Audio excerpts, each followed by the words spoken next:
everyone. You might notice that I'm in the same place, I'm wearing the same clothes and makeup and everything as a few videos recently, but since I don't have an editing computer and I can't really edit at the moment, I'm just kind of putting a lot of effort into writing and researching and planning lots of videos and scripts, and today I'm just having a big day of filming and I've got the energy to do this, so we're just gonna get it all out in one go. I don't know why I'm punching, that's weird.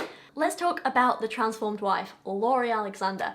If you're new to my channel, you might not know her, but she is a woman who is a very fundamental Christian blogger, and sometimes I feel like she has something against me personally, and I know that's not possible. She probably doesn't have a clue who I am, but it's like everything she despises in the world is exactly what I'm doing with my life and who I am, and everything she writes about that she thinks women like me should be doing is my worst nightmare. So it's hard sometimes not to read her blog posts and take it as a personal attack, and I know that's more of a me problem, but it doesn't stop what she's writing and saying and promoting and teaching to others being incredibly problematic. Sometimes it's flat out harmful, sometimes it's just a bit rude, but either way, I think it's important to kind of critically analyze the views that she puts forward and say, well, why is she saying this? But also, what are the consequences of her saying this to people? How do we counteract this? Is she wrong? Why is she wrong? What can we do or learn, or what should we be doing or encouraging people to do instead? Does that make sense?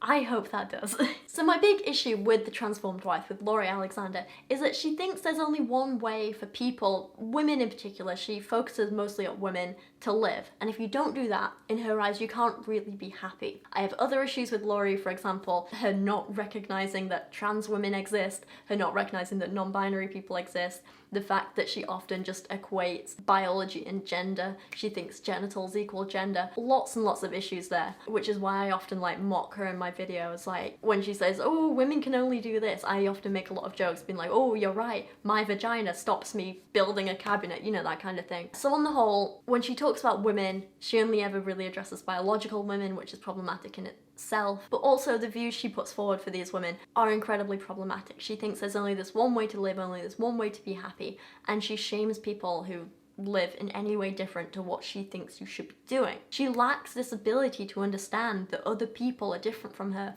and that other people can have different needs and values and interests and wants in life. In this respect, I think it might sound cruel, but it's fair to say that the average octopus is more neurologically advanced than Lori Alexander. In a recent blog post, which is the one I want to talk about today, Lori completely ignores the fact that people are happy doing different things. Different people find happiness in different ways by doing different things in life. She completely ignores the fact that it should be up to you as an individual to figure out what you want and what makes you happy. Instead, she decides to critique women like me who prefer having a career over having kids. Let's take a look at this in a little more detail. She writes that according to the Federalist article, significantly more Americans aged 13 to 22 say it's important to buy a home and make a lot of money than to marry, have children, and commit to a faith, according to a new late April study of 1,600 randomly chosen participants. Lori comments on this saying, how is it going for these women who made that decision to pursue higher education and careers instead of families during this lockdown? Well, Lori, since you're asking, as one of those women with a degree who doesn't want kids, who is fully focused on my career, I literally ended a long-term relationship for many reasons, but one of them was that I felt he was holding me back a little in my career, in my life, in my opportunities. Anyway, not the point. The fact is, I chose myself and my independence over relationship, and I definitely don't ever want children. So, I'm one of these women, and during lockdown, I have to say, yeah, it's going pretty great. I love it. Yeah, I mean, I get lonely sometimes because I'm not able to like go out and see my friends, especially with moving house as well now. It's been a crazy time, but on the whole, I've found that I am more appreciative than ever of the fact that I live alone, that I don't have housemates, that I don't live with family, you know. Knowing I have to stay in all the time and be here really makes me appreciate my space, my independence. Knowing that I'm not living on top of other people, I really appreciate it. I love it. The fact that I went to university and I have a good enough job doing this to be able to afford such a beautiful flat that isn't extravagant or over the top, but it's comfortable and it's lovely, and I like it and I'm very happy here. Yeah, I completely think I made the right choice. What do you mean that's not the answer you were looking for? Lori goes on to write, Are they enjoying their fancy apartment or house and expensive car, clothes and shoes while living alone? Well, I don't have a car, but all the rest, yes, absolutely. Do all these things bring meaning into their lives? Do they enjoy being entertained by social media all day and going to bed every night alone? Just how fulfilling is the stuff that they have accumulated since they decided stuff is more important than relationships? Because this is, in fact, what they have decided. I think she misses the point here. I don't accumulate stuff to make myself feel better or for some kind of like status thing or to impress anyone or because I think I should. Like, I don't know. I don't buy stuff because I think it's more important than people. Not at all. I buy things when I feel they're gonna enhance my life, and they do, you know? And that's why I spend my money on things like books and art supplies and PlayStation games and makeup that I love. They're all things I find incredibly fulfilling and that inspire me creatively and that I enjoy and that help me develop new skills and learn things. Like, you know, I spend my days working a job that I adore, seriously, creating content that I care so deeply about, and in my spare time I read books that open my mind to wonderful things. I paint and I make scrapbooks and I create all kinds of wonderful things. I feel constantly inspired. I play games alone and with my friends online, so even when I'm home alone I'm still able to socialize that way. I walk my dog, I play with her, I cuddle her, we have an amazing life together. I love taking photos and learning new things, and I'm never just stuck and bored with nothing to do. In fact, I can't remember the last time I felt bored. Laurie thinks living alone means you just spend your days staring at social media, and that is not true at all. Sure, I have to use social media for my job and for work, and it's a nice way to reach out to my friends who live literally all over the world. I have friends in Australia, I have friends in America, I have friends who live down in London still, I have friends all over the country, I have friends everywhere, and social media allows me to keep in touch and connect with them, so it's an important part of my life. But that's not my day. I don't spend my days staring at social media and going to bed alone. I spend my days having fun and doing things I enjoy and that I feel make me a better person and that allow me to be able to give back to other people and learning new things and growing as a person. I don't go to bed alone. I have my little Kariri bear. Not that going to bed alone is a bad thing at all. I love sleeping alone. It's one of the things that I love about being single. It's just like having the bed to myself and stretching out and setting my own schedule and just, oh my god, I love my space. I really love my space. And I mean, let's be honest, sharing the bed with Kyra is more than enough for anyone. She constantly steals my pillow anyway. Imagine if I had a dog and a man trying to steal my pillows. Too much. I'm kidding. Kyra can steal my pillows anytime. But the thing is, like, I'm talking about this, and like, I know this is just me though. This is just what I want to do with my life and what makes me happy. I know there's a lot of people out there who wouldn't be happy with the life that I lead, but equally I wouldn't be happy in the lives that other people choose to live. I would be miserable if I was stuck in a relationship I didn't want, having children and popping out babies that I don't want. The idea of forfeiting a job that I love, this, for one that is safe but boring sounds like hell to me. And at this point in my life, the idea of being married at just 27 sounds terrifying and restrictive, and I don't want it. And the idea of ever having kids is literally my worst nightmare. And all that is okay. All that is exactly why I'm living the life that I want to, and why other people are free to live the lives that they want to. We're so lucky that we live in a society that, well, like when I say we, I mean like me and Laurie. You know, she's in America, I'm in the UK. We're both incredibly lucky that as women, we're able to choose the lives we want. We have this freedom. We can decide whether we want kids or not, whether we get married or not. We can decide whether we want to have a job or not, whether we want to have an education or not. That freedom to choose is so important, and we are so lucky because not everyone has that. And it's not something that should be taken for granted. Laurie goes on to write that, I've heard from many women during this lockdown that they now love being home full time. They love being the one home with their children. They love learning new things to do around their homes. They love the unhurried pace of life. They love not running here and there in their cars and being away from their children all day. Many are even deciding to homeschool their children. And to these women, I'm happy for them.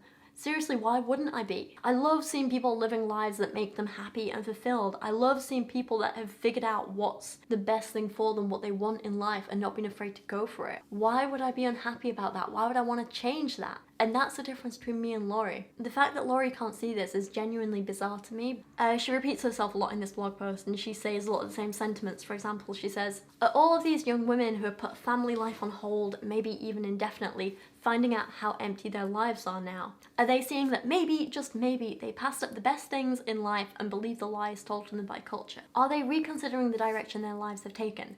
Is living alone with a bunch of stuff a good thing?" I can't help but feel at this point like she's trying to convince herself more than anyone else, to be honest. My life is not empty, not in any way. I'm not missing out on anything when I choose to be single and not have kids. I'm not reconsidering the direction of my future, not even a little bit at this point. And yes, living alone with a bunch of stuff is wonderful. I don't understand why she can't believe this and understand this. Like, is it because she doesn't want to? Is it because she's not that happy herself and she doesn't want to think that anyone can be happier than she is? Is it because she's scared to admit there's another, maybe a better way to live? I don't know. Like, I can't help but feel sorry for Laurie. It feels like a lot of her posts are written because she's unhappy with her life and she's trying to convince herself that she's not. Maybe she's trying to convince herself that everyone else must be more unhappy than she is because that makes her feel better. I don't know, I do feel sorry for her. And I kind of wish I could help her. But understanding where she's coming from does not excuse the years she spent belittling and shaming other people, mostly women. I also just want to point out that even though she said this wasn't the point of her post, Laurie must be making people who want kids and families who can't have them, or who like haven't found the right person yet, must be making them feel so awful. And that's not a nice thing to do, is it? Like, I have friends who are at this point like worried about where they are in their life. They're worried about like time running out. They're worried about being single or not being with the right person. They're worried about, you know, when or if they can have kids. And, you know, they know they want a family, but they don't have someone to have that family with right now, and it worries them. And I can't imagine what a blog post like this would make them feel like. It would just put so much unnecessary strain and pressure on them, and it's awful. I mean, with my friends like that, when they try and talk to me about that sort of stuff, I try and tell them that, you know, it's okay to pursue that goal of wanting marriage and kids and stuff like that, and that they should go for it if they think it's going to make them happy. But also, like, if it doesn't happen for whatever reason, still know that they're wonderful and amazing people with full, incredible lives. Does that make sense? Like, basically what I'm saying is, I think Laurie would make a lot of my friends feel really crappy, and that really upsets me, and it's not fair. Laurie's posts would make someone who's already feeling insecure about this stuff feel even worse, is what I'm trying to say. So she ends this blog post by writing, "It's amazing how little most of us really need to live on. I think many of us have figured this out during this time. We're really only buying the essentials. We are being more careful with how we spend money and not wasting food. We're not taking for granted the bounty that we have anymore. We understand the importance of family. Family are the ones most likely to come through when there's a need." So I grew up without a lot. My family didn't have a lot of money, didn't have much of anything. I have, at times in my life, worked 2 jobs just to buy food and, you know, get by. I've lived with having nothing, and I've lived with being, while not rich, at least financially stable. And I don't think I need to tell you which of those situations made me feel happier and less stressed and more fulfilled. I will take financially stable and comfortable over scraping by any day. I do actually kind of disagree with this though, that families aren't always the ones that come through when you're in need. People do, and having these good relationships, having these amazing networks of friends and people you can rely on and trust and who will support you and who you'll support is incredibly important. Surrounding yourself with good people is important, but those people don't have to be family in terms of being blood relatives. You don't have to have kids to have that kind of network of amazing people around you. You don't need to have a partner to support you if you've got amazing, wonderful friends. I know Laurie wouldn't believe me saying this, but I honestly think that me choosing the path that I have in life, doing this and this job and everything, has already given me more opportunity to help more people in bigger ways than having kids ever could have. I mean, my videos have been watched by literally like millions of people. I've been involved in raising money for tons of charities like Secular Rescue and Battersea Dogs and Cats Home and Cat for Kids.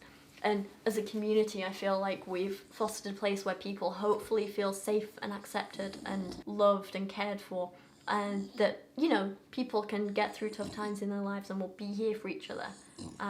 Through doing this job and through not having kids, I've been able to adopt this little one.